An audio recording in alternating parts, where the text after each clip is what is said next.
지금 그 국립외교원이라고 있습니다. 국립외교원. 외교통상부 산하에 있는 공공기관이죠. 국립외교원이 해킹을 당해가지고 이 국립외교원에서 해외로 나갈 외교관들 그리고 정보요원들이 교육을 받고 나가는 것 같습니다. 근데 거기에 이제 교육을 받으려면 뭐 등록을 하고 이렇게 해야 되겠죠. 이걸 지금 해킹했다는 겁니다. 해킹해서 한 6,000명 정도의 신상이 털렸다. 이 충격적인 이야기인데요. 오늘 동아일보에서 이를 좀 상세하게 보도했습니다.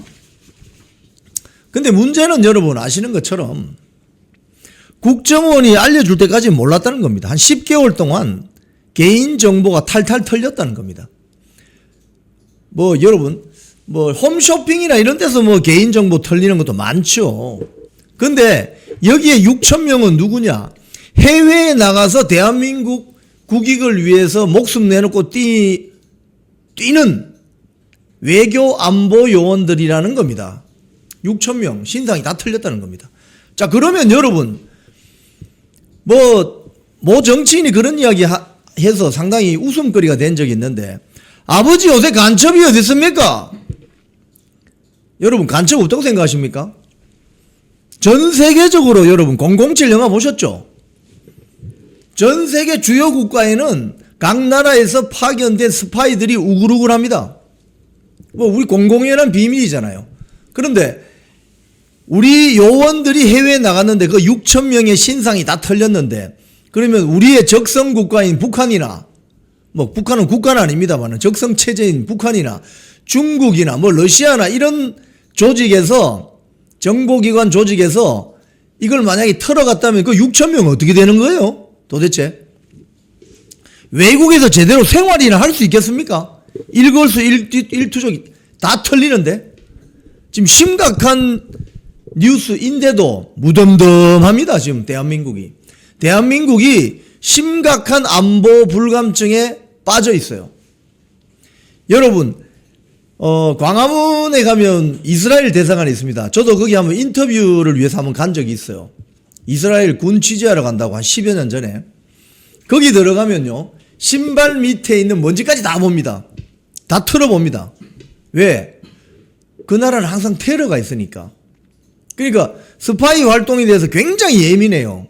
그런 나라들은. 근데 우리는 우리의 소중한 6,000여 명의 외교 안보 요원들의 신상이 털리는데도 10개월 동안 아무도 모르고 국정원이 알려주면 아는데 10개월 동안 뭐 했냐 이거예요. 자,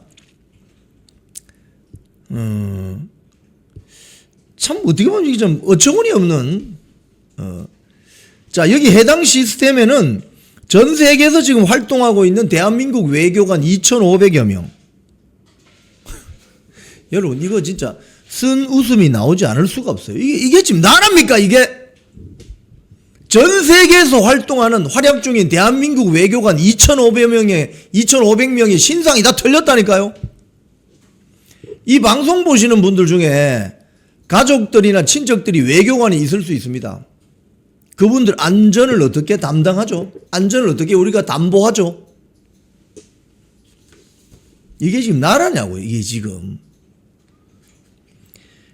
해외 공간에 현재 파견 중인 현직 정부 부처 주재관 350여 명의 이름과 직책 등이 담겨져 있다. 여러분, 한국에 들어와 있는 주한 미 대사관, 주한 이스라엘 대사관, 주한 영국 대사관, 주한 프랑스, 주한 러시아, 주한 일본 대사관, 거기 안에요, 그 나라에서 보낸 다 스파이들 조직이 있는 거 아시죠, 여러분? 공공연한 비밀 아닙니까?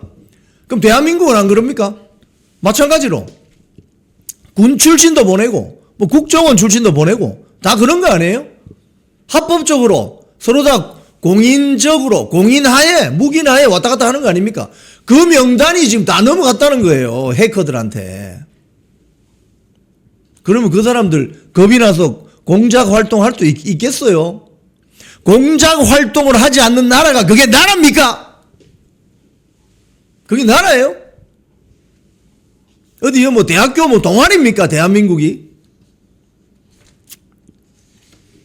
이게 다 정보 요원들 빨리 철수시켜야 돼요. 왜? 생명에 굉장히 큰 위협이 됩니다. 특히 중국, 러시아 이런 쪽에 나가 있는 우리 요원들, 특히 아랍 지역에 나가 있는 중아시아 쪽에 나가 있는 정보 요원들은 빨리 철수시켜야 됩니다. 이건 왜? 신상이 다 틀렸는데 뭐. 거기서 무슨 공작 활동을 합니까? 무슨 정보 수집 활동을 합니까? 장난칩니까 지금? 그 사람들 목숨이, 그 사람들의 딸린 가족들 어마어마한 지금 위험에 빠진 거예요. 지금 정보당국이 북한 해킹 조직 소행 가능성을 조사 중이랍니다. 참 정말 어이가 없는 저 뉴스예요. 이건 대한민국이 지금 이렇다는 겁니다. 자, 다음 뉴스 갑시다. 인천 선관위 직원이 사무실에서 숨진 채 발견됐습니다. 50대 남성인지 여성인지는 모르겠어요. 어제네요. 어제 오전 11시 10분쯤 인천시 관내에 있는 모 선관위 사무실에서 남자네요. 50대 남성 직원이 쓰러져 있는 것을 다른 직원이 발견해서 119에 신고했는데 의식이 없다. 이미 숨진 상태였다고 합니다. 유서가 있다고 하네요. 유서. 경찰은 타살 혐의점은 없는 것으로 본다. 그러면 극단적 선택을 했나? 지금 선관위가 지금 선관위가 지금 이게 정상이 아닙니다, 여러분. 대한민국 선관위가 정상이 아닙니다. 상당히 우려스러운 건데 왜 이분이 숨졌는지 일단 고인의 명복을 빕니다만 이분이 왜 숨졌는지 이 경찰이 정확하게 수사를 해야 될 것 같아요. 자, 다음 소식입니다. 선관위 관련 소식입니다. 채용 비리 징계를 받았는데 그 선관위 직원들이 징계위원으로 활동했다. 여러분 이게 이해가 되세요? 본인이 징계받았어요. 선관위 직원들이 뭘 잘못해가지고 징계받았는데 그 사람들이 징계위원을 하고 있다. 이게 무슨 콩가루 집안입니까 이게? 오늘 한겨레 신문 보세요. 선관위 간부 자녀 특혜 채용 사건 여러분 기억나시죠? 2년 전에. 그 사건으로 징계를 받은 선관위 직원들이 버젓이 그 이후에도 징계위원으로 활동했다는 거예요. 완전히 이거는 그냥 이 조직이 김남희 민주당 의원실 자료입니다. 지방에 있는 시도 선관위 소속 3급 A씨는 정직 2개월의 징계를 받았는데 채용 과정의 업무 처리 부적절, 그러니까 채용 과정에 제대로 업무 처리를 안 한 거죠. 그랬는데 이 사람은 징계받은 뒤에도 1년가량 징계위원직을 유지했다는 겁니다. 이게 조직입니까 이게 국가기관 맞아요? 헌법기구라고 하던데 독립성을 보장받는. 또 다른 4급 B씨는 채용 업무 지도 감독 미흡으로 지난해 4월에 감봉 3개월의 징계를 받았습니다. 정직 2개월이면 이건 중징계입니다, 여러분. 감봉 징계 받았는데 이후에 3개월가량을 더 징계위원으로 활동했다고 해요. 이 무슨 이런 조직이 다 있습니까? 징계위원으로 활동하던 중에 비위 사실이 드러난 직원도 있었습니다. 채용 관련해서 부적절한 업무 처리로 중앙선관위 상급 C씨, 시군선관위 4급 D씨는 정직 2개월 처분을 받았고 이 중징계입니다. 정직이면. 또 구시군선관위 4급 F씨는 견책 처분을 받았다고 합니다. 이 자료를 공개한 민주당 김남희 의원 말입니다. 징계를 받은 징계위원을 해촉할 근거조차 없다는 것이 과연 상식에 맞나? 민주당 국회의원조차 이런 소리 한다고요. 징계받은 징계위원을 그 자리에서 물러나게 하는 해촉할 근거가 선관위에 없다는 겁니다. 이게 제대로 된 조직입니까, 여러분? 이런 조직은 그냥 해산시켜야 돼요. 에어컨 조금만 내려주세요. 너무 아침부터 열받는 뉴스가 많으니까 열이 좀 납니다. 이게 제대로 된 조직입니까, 여러분? 징계받은 사람이 징계위원으로 활동하고 또 그 사람들 해촉할 근거가 없는 선관위가 이게 제대로 된 조직이냐고요. 헌법을 빌미로 우리는 독립성이 유지되는, 독립성을 보장받아야 된다고 하면서 저지르는 일들이 이런 일들이라고요. 선관위가. 또 하나 더 있습니다. 법원 판결이 나왔는데 면접 성적을 제 맘대로 바꾼 선관위 직원도 있는데 법원에서 최종 어떻게 됐느냐. 다음 카드 뉴스입니다. 면접 성적 제멋대로 바꾼 선관위. 법원은 뭐라고 했느냐. 하자는 있는데 임용 취소는 불가하다. 잘못을 했는데 임용 취소는 안 된다. 이것도 무슨 판단이죠, 이거. 그러니까 지금 법원하고 선관위하고 짬짬이 한다는 소리 듣는 거예요. 응? 잘못을 했는데 임용 취소는 안 된다. 그건 무슨 소리입니까? 응? 면접 성적이 바뀌어서 임용이 됐어요. 선관위 직원으로. 그런데 하자는 있는데 임용 취소하면 안 된다. 이게 뭔 소리입니까, 지금 이게? 이게 여러분 이해가 되세요? 이게 이러니 사법부 판사들하고 선관위하고 짬짬이 조직이 돼 있다. 이런 비판을 받는 거 아닙니까? 뒤 봐주고 말이야. 노태하기는 그냥 와이프 데리고 몰디브 다니고 말이야. 정말 이거 보고 있으면 짜증이 안 날 수가 없어요. 이런데 우리가 혈세를 들여서 월급 주고 그 조직 유지하고 지들 매년 2억씩 연간 예산 책정해가지고 정당 관계자들 데리고 다니면서 해외 이상한 여행지만 다니고 몰디브 가서 무슨 선거제도를 연구합니까?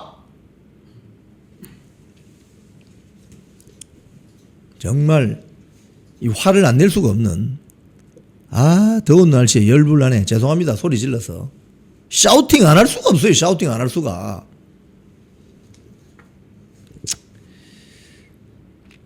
자, 어제 장동혁 대표 KBS 방송 사사건건에 출연해가지고 한동훈 복당은 확장 통합에 전혀 도움이 안 된다.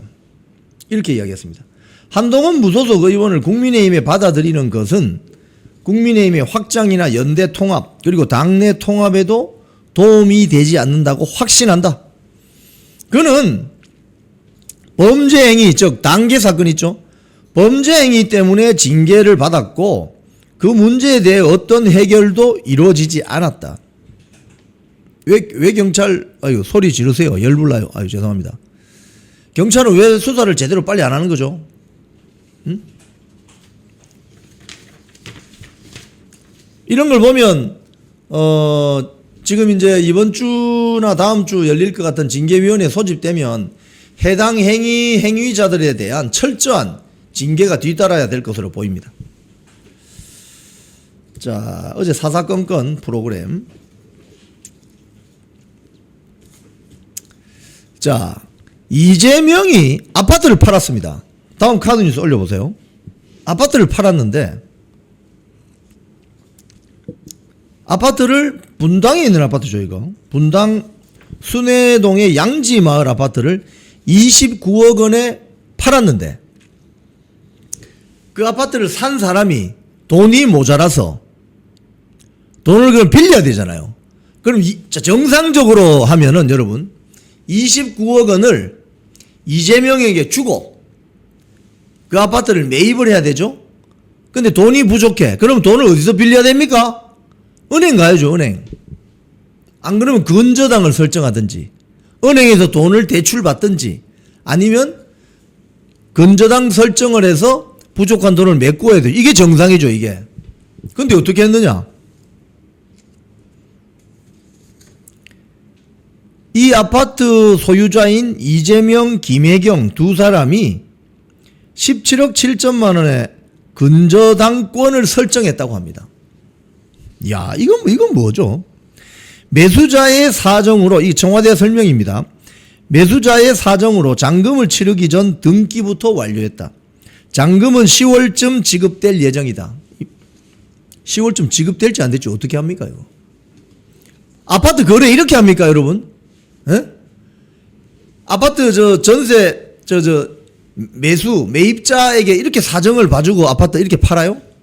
어? 놀랍죠? 자, 여기에 대해서 주진우 의원이 뭐라고 했느냐? 다음 카드 뉴스 올려주세요. 15억 빌려준 거네. 예. 아, 이런 식으로 또 하는구나. 15억 빌려줬네. 이런 이야기를 합니다. 매수자 잔금이 뭐라가 17억 근저당을 했는데 매도자가 그럼 대출해줬네. 15억 빌려줬네. 나경원 의원은 뭐라고 하느냐? 전대미문의 대출 규제 무력하다. 지금 SNS에서는 대통령이 캐피탈인가? 뭐 이런 이야기들이 돌아다니고 있습니다. 대통령이 캐피탈인가? 참 놀랍습니다. 좀 뭐 벌어지는 일들이 하나 둘이 아니라서. 자, 경찰청에 대한 국수본의 압수수색이 지금 진행되고 있습니다. 장윤기 사건이 일파만파로 파문이 확산되고 있습니다. 경찰이 국수본 압수수색을 했다. 경찰청, 쉽게 말하면 경찰청 장윤기 사건 진상규명 특별수사단이 오늘 아침 7시 30분부터 경찰청 강력범죄수사과 등에 대해 압수수색 영장을 집행 중이라고 합니다. 지금 어제 전해진 소식에 따르면 광주 광산경찰서 수사팀장, 과장이 뭐라고 했어요? 이제 자기들이 영장 발부되니까 아 뜨거! 이래서 이제 실토하기 시작했죠. 아니 그 위에서 시켜서 한 건데요. 국수본에서요. 강간 사건하고 살인 사건은 분리해서 처리하라고 했습니다. 이렇게 실토해 버렸습니다. 그러면 그 누가 시킨 거지? 그러니까 국수본 지도부 안에 뭐 누가 시킨 사람이 있을 거 아닙니까? 그 이유가 뭐지? 근데 여기에서 포인트는 뭐냐? 장윤기의 아버지가 경찰이라는 겁니다. 경찰 가족이라는 겁니다. 지금 이 장윤기 사건은요, 일파만파로 좌파 정당 지지자들도 검찰의 보안 수사권 존치해야 된다는 여론이 높아지고 있습니다. 이거는 좌우파 문제가 아니에요. 여러분의 딸, 여러분의 손녀가 이런 일을 당할 수 있다고 생각해 보십시오. 끔찍하지 않습니까? 일파만파로 이것 때문에 이재명의 지지율도 많이 급락했습니다. 자, 다음 사건. 강경화 주미대사가 최근에 급거 귀국했죠. 이유가 뭘까? 많은 사람들이 궁금해했습니다. 이제 이유가 나오기 시작했네요. 김정관 통상부 장관이 또 미국으로 뛰어갔습니다. 김정관 산업통상부 장관이 미국으로 지금 뛰어갔습니다. 왜? 이번 주 금요일 24일 전후로 미 트럼프 행정부가 301조 관세를 발표한다고 합니다. 그러면 지금 15%에서 더 올라갈 수도 있다 이 소리죠.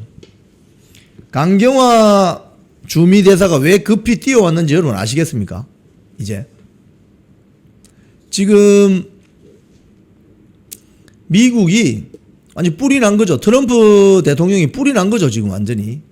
즉 작년에 관세 협상에서 3,500억 달러 투자한다고 해놓고 일본 같은 경우 바로바로 제1호 투자 상품이 나오는데 한국은 국회에서 입법 처리 과정 3월 달에 법 통과 3개월 유예기간 6월 달부터 시행인데 김정관 저기 사진이 나오는 저 김정관 장관이 5월 달 기자간담회에서 6월 달에 대미 투자 제1호 나올 겁니다라고 했는데 아직까지 깜깜무소식입니다. 그러니까 미국 쪽에서 왜 약속 안 지켜? 강경화 대사 빨리 한국 갔다 와 이런 거 아니에요? 그림이 그렇게 퍼즐이 그렇게 맞춰지냐 않냐 이거예요. 지금 대한민국의 경제, 안보, 뭐 국방 이거 보고 있으면 여러분 엉망진창 아닙니까? 이게 지금 나라입니까 지금 이게? 쿵TV를 사랑하시는 시청자 여러분, 대한민국은 지금 체제 전쟁 중입니다. 연성 파시즘 체제로 갈 것이냐 아니면 자유민주주의 체제를 지킬 것이냐, 이를 위해서는 결단과 용기가 필요합니다. 민주당의 정보통신망법이 통과되어서 오는 7월부터 시행이 됩니다. 이렇게 되면 언론 자유 훼손은 물론이고 자유우파 유튜버들의 산업 생태계에 심각한 지장이 예상됩니다. 여러분, 어떻게 해야 되겠습니까? 여러분들의 도움이 필요합니다. 여러분들이 우잘사 회원에 가입하셔서 대한민국 체제전쟁에 승리하고 국민의힘 장동혁 지도부를 지켜내고 정보통신망법을 비롯한 언론 자유를 심각하게 훼손하는 여당발 공세에 대응해 주시기 바랍니다. 우잘사 회원 많이 가입하셔서 함께 가는 여정을 만들어 갑시다. 감사합니다.